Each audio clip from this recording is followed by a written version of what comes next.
Hello guys, कैसे हैं आप लोग। उम्मीद है आप लोग फिट होंगे, ज़बरदस्त होंगे, मज़े में होंगे, बढ़िया होंगे और बढ़िया तरीके से हमारे रिएक्शंस को एंजॉय मेरा नाम कर है रहे तलहम। होंगे। इसमें तो मोहसिन गाइस, काबिज रमनन सागर श्री कृष्ण एपिसोड नंबर 143 का पार्ट नंबर 3 लेकर आ जो चुके गाइस हैं गाइस। लास्ट पार्ट था वो बहुत ही ज़्यादा इंटरेस्टिंग हो चुका था। आपने देखा कि किस प्रकार जब कृष्णा जी ने अर्जुन को एक वो दी रास्ता दिया कि अपने पिता आप, के पास जाके हाँ, देवी इससे कि बात करने आपने, का। क्योंकि ये उम्मीद हार चुके थे ना मोहसिन हम्म। भाई। तो उन्होंने कहा कि आप तब तक अस्त्र शस्त्र वो अच्छा धारण चला भी करें। वो तो उन्होंने ग्रहण कर लिया। उसके बाद हमने देखा कि स्त्री उन पर मोहित हो रही थी, तो हाँ। वो सीन क्या हमें देखने को मिलने जा रहा है। चलते हैं वीडियो की तरफ, देते हैं रिएक्शन।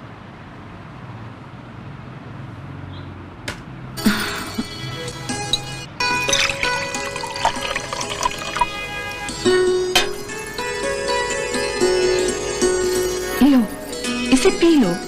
यौवन की नशे की कमी ये सोमरस पूरी कर देगा। ये क्या कर रही हो? ये सदाचार नहीं, अनाचार है। इसमें अनाचार कैसा? मैं तो यहाँ अपने अतिथि की सेवा में अपने आप को समर्पित करने आई हूँ, और अतिथि का ये धर्म होता है कि उसकी सेवा में स्नेह और आदर भाव के साथ जो कुछ भी प्रस्तुत किया जाए वो उससे इनकार न करे, वरना यजमान का अपमान होता है। नहीं नहीं, ये धर्म नहीं है, ये तो अधर्म है, पाप है। हे अप्सरा, मेरे लिए हर वो स्त्री जो मेरे विवाह बंधन में नहीं बंधी आदरणीय है, देवी और माता समान है। हाँ। माता?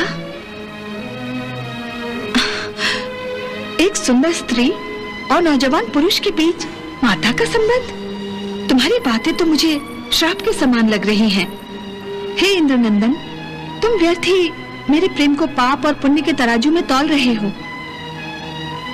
पाप और पुण्य का धर्म कांटा इंद्रलोक में नहीं, पृथ्वीलोक में चलता है,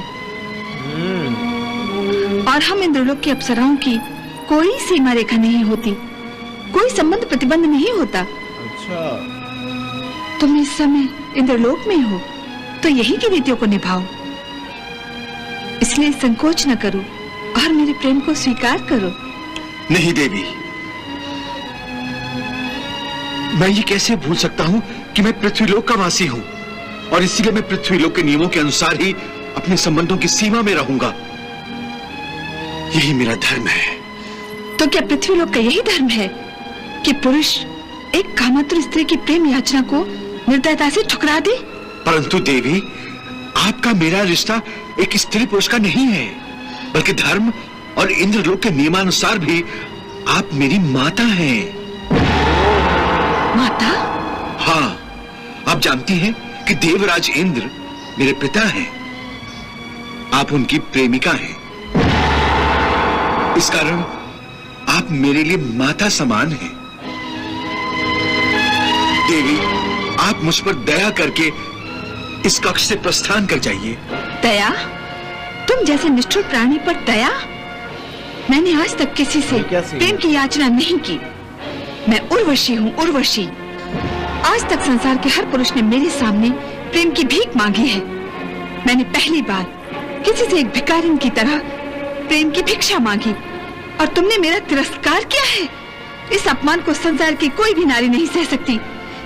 इसलिए मैं तुम्हें श्राप देती हूँ कि अपने जिस यौवन, जिस पुरुषत्व का तुम्हें इतना घमंड है, मेरे श्राप से 1 वर्ष के लिए तुम्हारे पुरुषत्व का नाश हो जाएगा। तुम 1 वर्ष के लिए नपुंसक बन जाओगे और स्त्रियों की भांति नाचते गाते फिरोगे।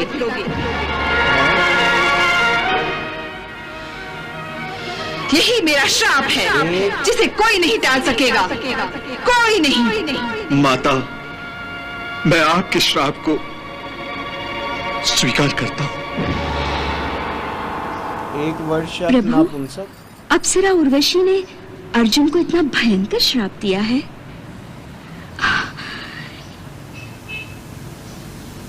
ये तो विचित्र घटना घटी है प्रभु। एक तरफ अर्जुन देवेंद्र के आशीर्वाद से दिव्यास्त्र प्राप्त करके शक्तिशाली बन गया है, और दूसरी तरफ अप्सरा उर्वशी के श्राप ने उसे कहीं का नहीं छोड़ा। देवी, सत्य और धर्म का मार्ग पथरीला और कांटों से भरा तो होता ही है, इसलिए इस पर चलने वाले पथिक के पांव में छाले पड़ना भी स्वाभाविक है। धर्म का पालन करने वालों को इतना कठोर दंड दिया जाता है प्रभु। हाँ देवी, परंतु इस कठोर दंड के पर्दे में सत्यवादी पुरुष का कोई न कोई बड़ा लाभ अवश्य छुपा रहता है। दंड से लाभ, ये कैसे संभव है प्रभु? देवी, अप्सरा उर्वशी द्वारा अर्जुन को दिया गया श्राप भी विधि का विधान है, और मैं इस विधान में छुपे हुए वरदान को स्पष्ट रूप से देख रहा हूं। वरदान? प्रभु आप क्या कह रहे हैं? मेरी तो कुछ समझ में नहीं आ रहा है। देवी, पांडवों को 12 वर्षों का वनवास तो लगभग समाप्ति होने वाला है। अच्छा। उसके पश्चात 1 वर्ष का अज्ञातवास काटना अभी बाकी है। बस इसी 1 वर्ष के अज्ञातवास में उर्वशी का यह श्राप अर्जुन के लिए वरदान साबित होगा। इस श्राप के कारण अर्जुन अर्धनारी जैसा दिखाई देगा, इसलिए उसे कोई पहचान नहीं सकेगा। वाह प्रभु वाह, धन्य है आप और धन्य है आपकी लीला। अपने भक्त के लिए आप क्या क्या नहीं करते। देवी, अर्जुन केवल मेरा भक्त ही नहीं, मेरा सखा भी है। उसके लिए तो मुझे अभी भगवान भोलेनाथ से भी एक याचना करनी है। यार मजा आ गया।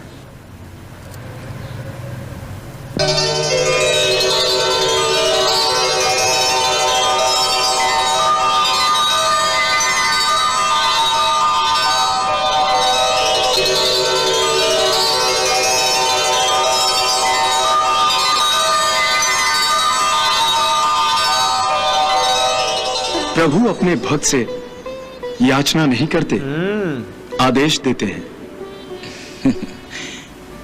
देवादिदेव, यही आपकी महानता है कि आप ये भूल ही जाते हैं कि मैं आपका भक्त हूं और आप मेरे शिव।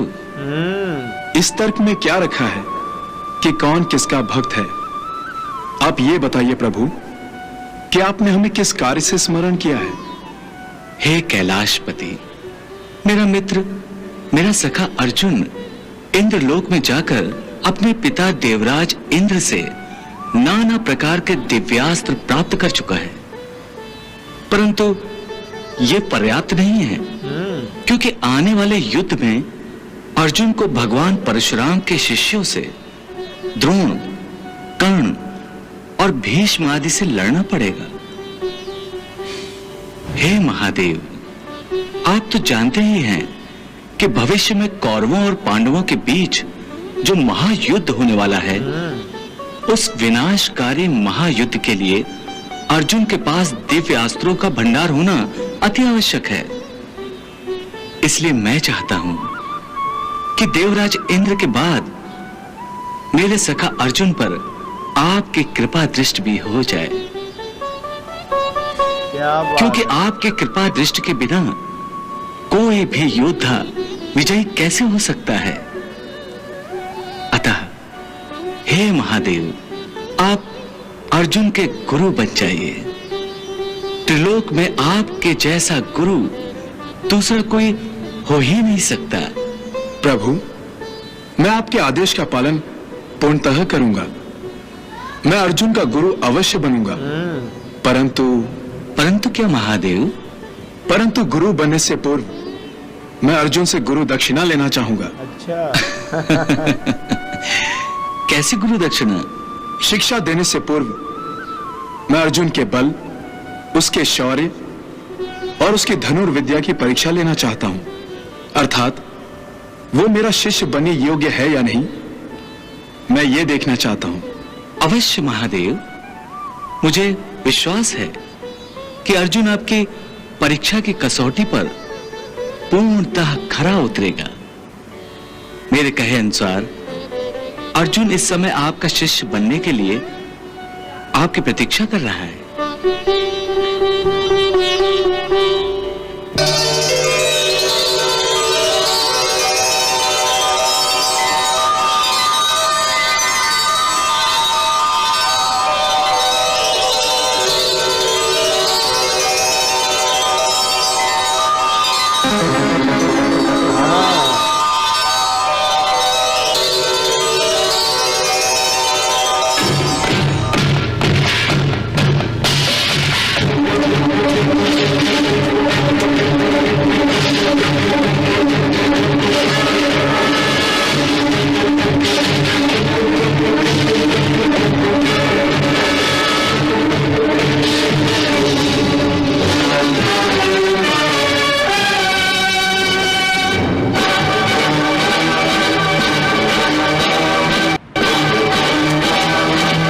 तो गाइस यहाँ ख़त्म हुआ ये पार्ट। क्या कमाल का इंटरेस्टिंग पार्ट था, मज़ा आ गया।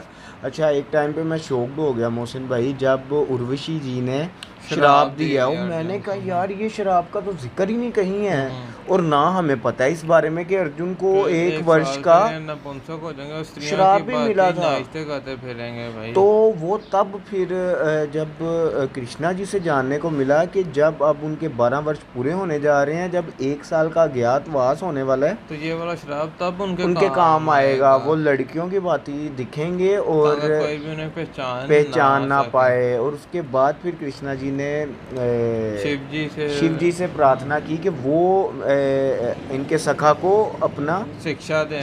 उन्होंने कहा कि आप जानते हैं कि आने वाले समय में जो एक बहुत ही भयंकर युद्ध होने वाला है, उसमें परशुराम जी के शिष्य अर्जुन के सामने होंगे जिनके पास बेपनाह सलाहियत और बेपनाह अस्त्र है उनके पास। मैं चाहता हूँ कि अर्जुन के मेरे दिव्य अस्त्रों के ब्रह्मांड हो। तो गाइस अब वो उनकी प्रतीक्षा लेने के लिए आ गए यार। अर्जुन उनकी प्रतीक्षा पर पूरा उतरते हैं या नहीं उतरते, मजा आया। अभी आने वाले पार्ट में ही पता चलेगा। तो गाइस मिलते हैं नेक्स्ट पार्ट में। Love you India.